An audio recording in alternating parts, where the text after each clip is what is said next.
시청자 여러분 안녕하십니까? 주말에 만나는 뉴핑 영화 이야기를 하는 시간입니다. 자, 여러분 지난주에 만추에 대해서 이야기를 했는데 그 만추가 한참 절정인 할로윈 때 그야말로 비탄스러운 대형 참사가 일어났습니다. 자, 한국에서 지금 이런 비극이 일어날 때마다 비극을 있는 대로 내면에서 소화해내고 극복하는 이 미국이나 서양의 사람들과는 다르게 울고 불면서 이 비극을 어쨌든 남에게 알리고 비극을 갖다가 실제화해서 그것을 확산시켜 가는데 당사자들이나 언론이 앞장서고 있다는 측면에서 비극을 대하는 이 미국이나 서양의 자세와 이 한국의 자세는 매우 다른 것 같아요. 저는 인간의 삶은 비극의 연속이라고 생각을 합니다. 자, 기쁠 때는 잠깐이지만 슬플 때는 오래가죠. 그래서 항상 희극보다 비극이 더 인간의 이 머리를 지배하고 있고 인생사를 뒤흔든다고 생각을 합니다. 그래서 가족의 죽음, 또 요즘 같으면 이혼, 자녀가 먼저 죽는 일, 이런 인생에서 이 사람을 잃는다라는 이런 비극만큼 큰 비극이 없겠죠. 또 어떤 사람들은 재산을 전부 날리는 것도 비극이겠죠. 그런데 비극이 다만 그 비극적 순간에서 시간이 가면 극복되는 게 아니라 어떤 비극들은 죄의식을 남긴 채 아주 오랫동안 그 사람의 인생을 통째로 지배하기도 하고 결국 그 비극이 또 다른 비극을 이렇게 연출시키면서 그야말로 한 가족을 망가뜨리기도 합니다. 우리가 얼마 전에 한 유명 여자 탤런트가 숨지고 또 그때 지탄받던 이혼한 남자 운동선수가 또 자살하고 또 그 여자 탤런트의 남동생이 자살하면서 비극이 연속화되는 장면을 목격한 게 있어요. 그래서 우리가 이 비극을 개인적으로 잘 극복해내는 것, 또 소화해내는 것, 받아들이는 것, 그리고 인생이 비극의 점철이라는 사실을 인정하는 것, 이런 태도가 우리 오늘 이 시대를 살아가는 한국인에게 많이 필요한 게 아닌가 이런 생각을 합니다. 비극의 내면화를 통한 성화, 우리 한국인에게 매우 부족한 측면이라고 봐요. 그런 측면에서 오늘 이 비극을 받아들이는 자세에 관한 영화 3개를 소개하고자 합니다. 자, 시간 순으로 소개하겠는데요. 첫 번째 영화는 레인 오브 미입니다. 자, 이 영화는 2007년에 만들어진 영화로요. 가끔 TV의 영화 채널에서 방송하기도 했는데 실제로 본 사람은 많지 않을 거라고 보고 있습니다. 저도 레인 오브 미라는 부분을 찾아보기 전에는 내 위에 내리는 빈 줄 알았는데 그런 이야기가 아니라 나를 지배하다, 레인, 통치하다, 지배하다 이런 뜻의 레인입니다. 그러니까 나를 지배하다라는 그런 의미를 가진 용어죠. 그래서 이 영화의 주인공은 아담 샌들러입니다. 제가 아담 샌들러 이야기하면 많은 분들은 코미디 영화를 이야기하는구나 이렇게 생각할 건데요. 의외로 아담 샌들러가 삼류 미국 막장식 코미디 영화도 많이 나왔지만 가끔씩은 진지한 연기를 했습니다. 그래서 짐 캐리가 그런 캐릭터죠. 짐 캐리가 주로 코믹한 부분으로 이렇게 이제 영화에 등장했는데 이터널 선샤인 같은 영화를 보면 그야말로 사랑의 본질에 고민하는 한 청춘으로서 자신을 아주 절실하게 드러냅니다. 마찬가지로 아담 샌들러가요, 미국의 9.11 사태, 2001년에 9.11이라는 사태가 터졌습니다. 부유한 의사로 남부를 것 없이 살아가던 아담 샌들러가 자신의 부인과 자식을 9.11 때 잃었습니다.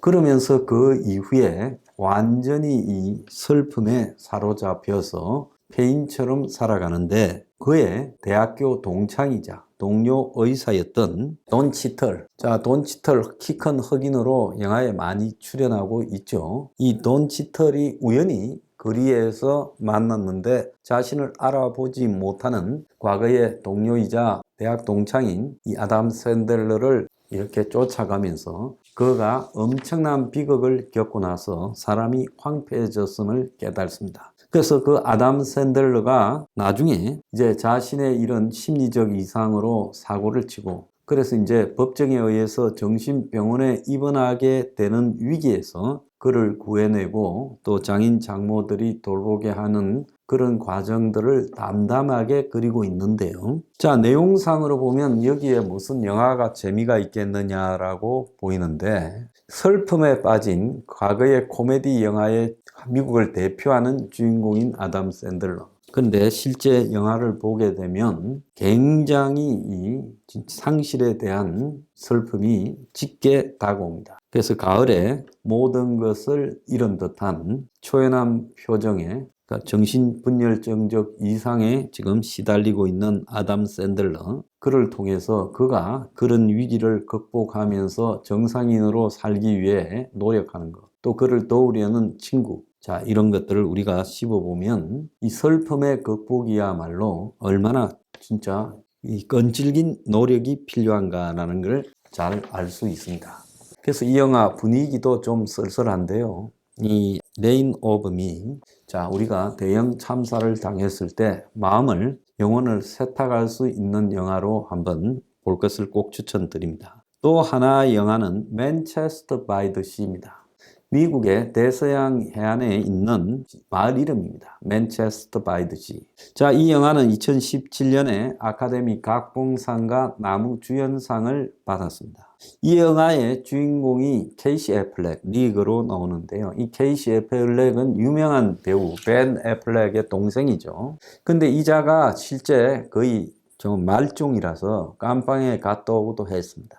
그래서 이 영화에서 케이시 애플렉의 연기는 자신에 대한 연기가 아닐까 싶을 정도로 리얼하게 잘 합니다. 형의 죽음을 통보받고 보스턴에 있다가 고향인 맨체스터 바이 더 시로 찾아갑니다. 그래서 형의 장례식을 논의하고 그 과정에서 형이 남긴 고등학생 조카를 만납니다. 자, 그러면서 이 주인공 케이시 애플릭은 과거의 기억으로 빠져드는데요. 헤어졌던 부인이 이제 다른 남자와 재혼해서 애를 둘이 데리고 가는 장면을 거리에서도 만납니다. 근데 이 사람이 그 부인에게 보이는 태도가 어쩐지 이상해요. 부인이 자신을 버리고 떠나서 다른 남자를 만나서 재혼해가지고 살면 괘씸할 건데 그러지 않고 죄책감에 빠져들고 또 부인도 또 미안하게 생각하고 그럼 왜 저 두 사람은 헤어져서 저럴까? 그때 이제 과거를 회상하는 장면들이 나오기 시작합니다. 자, 이 친구가 자기 집에 동네 친구들을 불러가지고 파티를 합니다. 부인은 짜증을 내면서 좀 지하실에서 시끄러운 소리가 나니까 조용히 하라 그러는데 술이 떨어졌다. 그러면서 이제 술을 더 사러 갔다 오는 사이에 집에 불이 납니다. 그래서 다 빠져나갔는데 자신의 두 아들, 딸, 애들이 불에 타 죽게 됩니다. 자, 자신이 그 파티를 하다가 불씨를 남겼고 그것이 화재의 원인으로 알려지게 되죠. 그래서 깜빵에 갔다 오고 이혼당하고 이 사람은 이제 보스턴으로 가서 혼자 건물 관리를 하면서 쓸쓸히 외롭게 살아가다가 다시는 가고 싶지 않았던 고향, 자신의 과거의 기억이 있는 맨체스터 바이 더 시 마을로 찾아가면서 거기서 형의 죽음과 또 옛날 부인과 부인이 전 남편과 낳은 자녀들과 그리고 또 옛날 친구들 그리고 이제 고아의 처지가 되어버린 조카를 만납니다. 자, 그래서 자신의 인생도 귀찮은 이 케이시 애플릭은 어쩔 수 없이 조카가 딱 해서 같이 보스턴에 가자. 근데 조카는 이야기합니다. 아버지도 없는데 또 삼촌을 따라서 아무도 없는 보스턴에 가서 내가 어떻게 살겠느냐.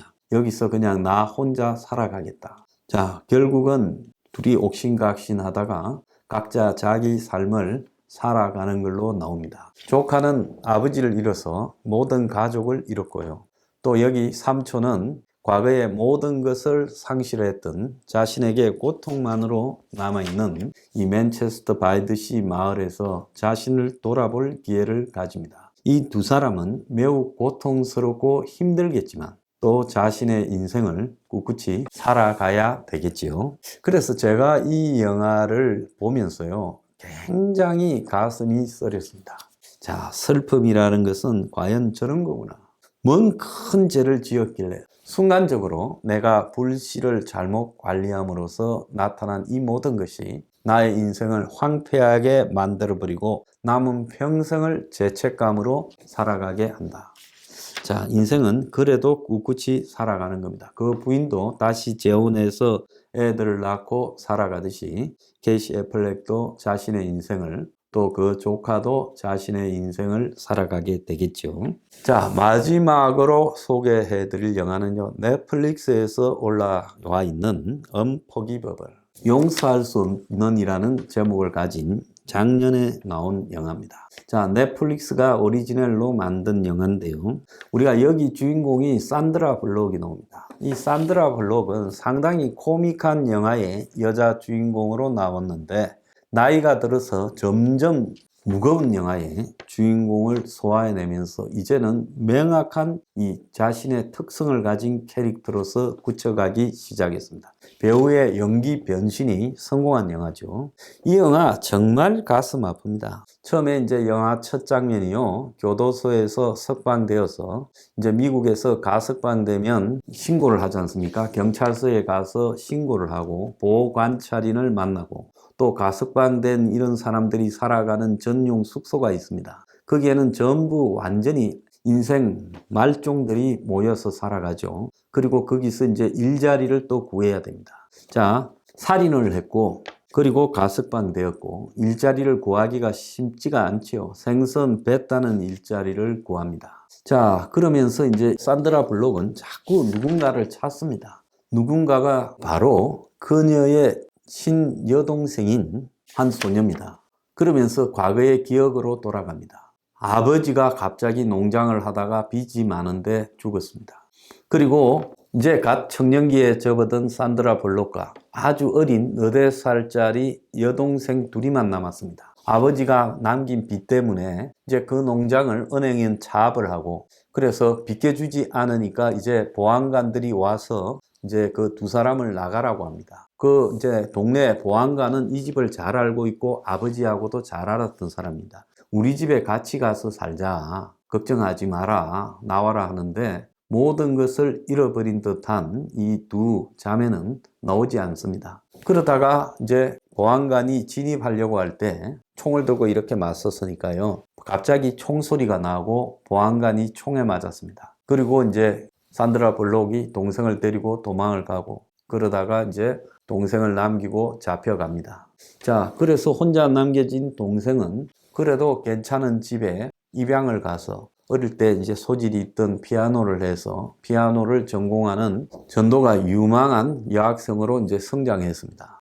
그런데 산드라 블록은 동생을 찾아서 동생을 만나고 싶어 하지만 겨우 알아낸 동생의 주소에서 동생의 양부모는 살인자였던 이 산드라 블록을 만나지 않으려고 합니다. 자, 그러면서 한편은 산드라 블록은 자신을 도와주는 생선 공장에서 만난 한 남성 좀 친절하게 대하고 서로 연정도 좀 느낍니다. 그래서 이제 노숙자들을 위한 그런 어떤 이 일을 배우고, 그 속에서 조금은 이제 안정적으로 가려고 하는 찰나에 산드라 블록을 괴롭히는 사람이 나타납니다.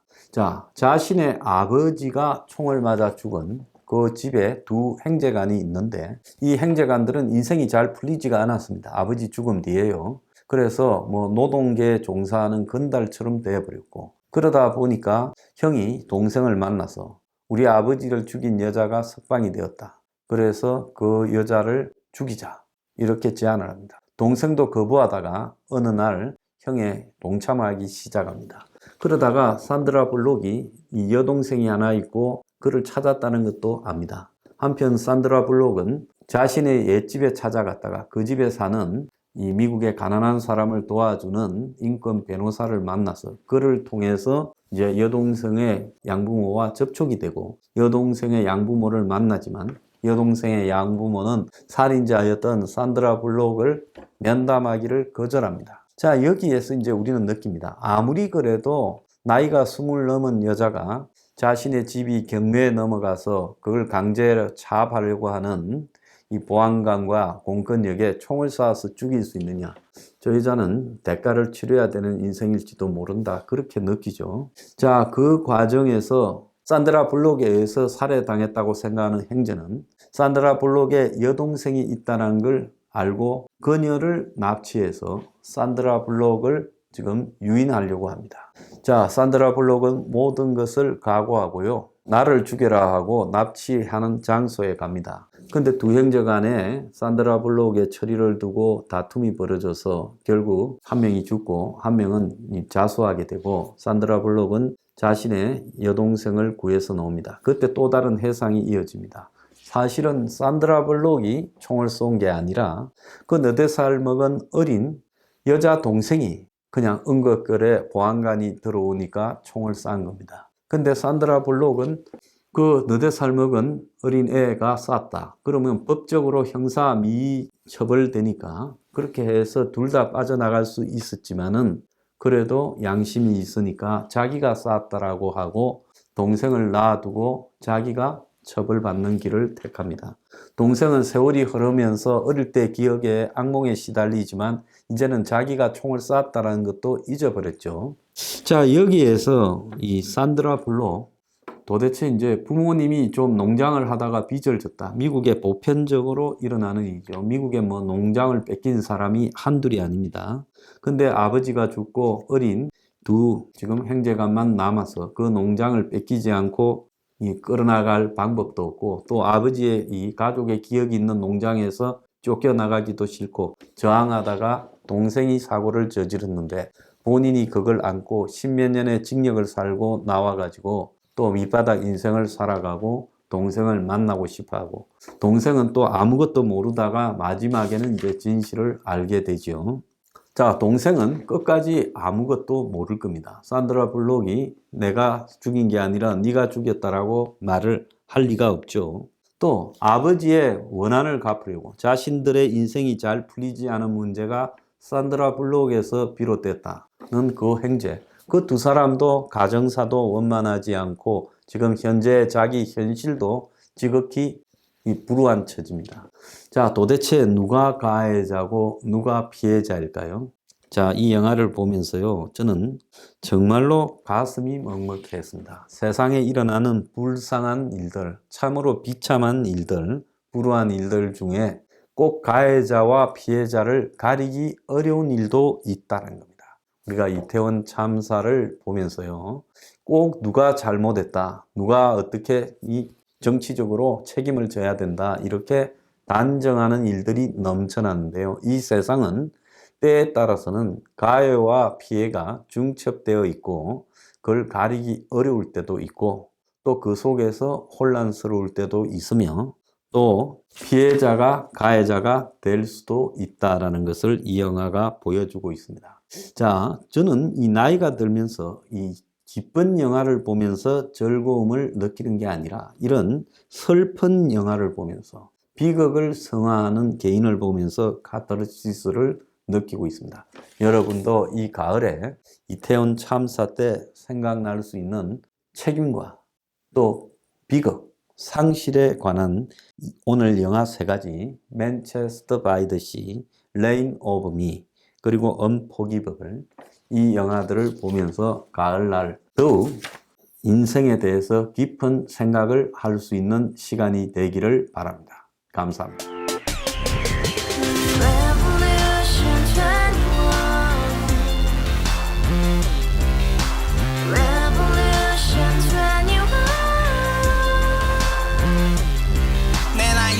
월세 30 코인빚만 300 서울에 온 지 벌써 10년 아둥바둥 버텼지만 여전히 난 반지 하에 제왕 곰팡이 연문제약 내 미래는 깡통망통 완전히 폭망 고시원 창문만큼 작아진 내 꿈 연애 결혼 내 집 모든 게 헛꿈 1년 전 떠난 여친 울며 말했지 같이 써봤자 평생 가본 게 꼭꼭꼭하지 가바후스 700 나도 소유주